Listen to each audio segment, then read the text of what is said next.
బయలుదేరి మార్గమును పోవుచుండగా ఒకడు పరిగెత్తుకొని వచ్చి ఆయన ఎదుట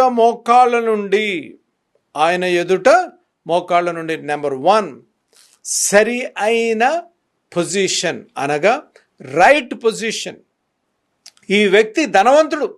ఈ ధనవంతుడు యేసు ప్రభు వారు ఆ మార్గము గుండా వెళ్తున్నాడు అని తెలుసుకొని పరిగెత్తుకుంటా వచ్చాడు. పరిగెత్తుకుంటా వచ్చి నిలబడి లేడు. పరిగెత్తుకుంటా వచ్చి ఏం చేశాడు అనగా, అక్కడ మనం చూసినట్లయితే పరిగెత్తుకుంటా వచ్చి ఆయన ఎదుట మోకాళ్ళుండెను. దీన్ని కొంచెం డీటెయిల్గా ఎక్స్ప్లెయిన్ చేయాలని ఆశపడుతున్నాను. అనేక సార్లు నేను నా జీవితంలో ఈ వ్యక్తి హృదయంలో ఒక ప్రశ్న ఉంది.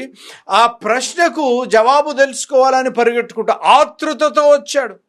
ఆతృతతో వచ్చి ఆయన ముందు, అనగా యేసు ప్రభు ముందు మోకాళ్ళుండే రీతిగా దేవుని వాక్యంలో మనం చూస్తున్నాం. ఈ మధ్యలో మోకాళ్ళ ప్రార్థన కరువైపోయింది. మోకాళ్ళు ఉండమంటే ఏదో సిగ్గుపడిపోతున్నారు. మోకాళ్ళు ఉంటే మేము ఏదో మమ్మల్ని తక్కువగా చూస్తున్నారు, కించపరుస్తున్నారు అన్నట్టు పరిస్థితులు అయిపోయాయి. నాన్నగారు మాకు ఆధ్యాత్మిక డిసిప్లిన్స్లో, మరి నాకు తమ్ముడు భక్సింగ్ గారికి నేర్పించిన ఆధ్యాత్మిక డిసిప్లిన్లో ఒకటి ఏంటి అనగా మోకాళ్ళ ప్రార్థన. వెనెవర్ వి ప్రే. ఎక్కడ బోధ చేసినా, ఏ దేశంలో, ఏ రాష్ట్రంలో, ఏ పల్లెలో వాక్యం చెప్పినా మోకాళ్ళ ప్రార్థనతో. నేను 23 సంవత్సరాలు అమెరికా దేశంలో పరిచర్య చేసి ఒక సంఘానికి ఒక కాపరిగా ఉన్నప్పటికీ కూడా మోకాళ్ళ ప్రార్థన.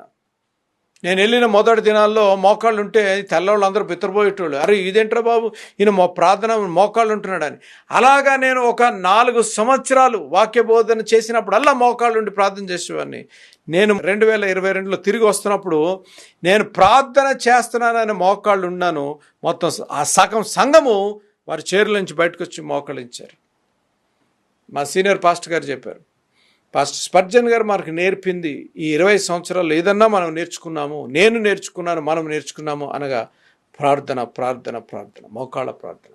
అమ్మా, ఈ కార్యక్రమం ప్రీతముడు ప్రీచెలమ్మ, నువ్వు దేవునితో మాట్లాడాలి అనగా నెంబర్ 1 ఆతృత ఉండాలి, కోరిక ఉండాలి, డిజైర్ ఉండాలి.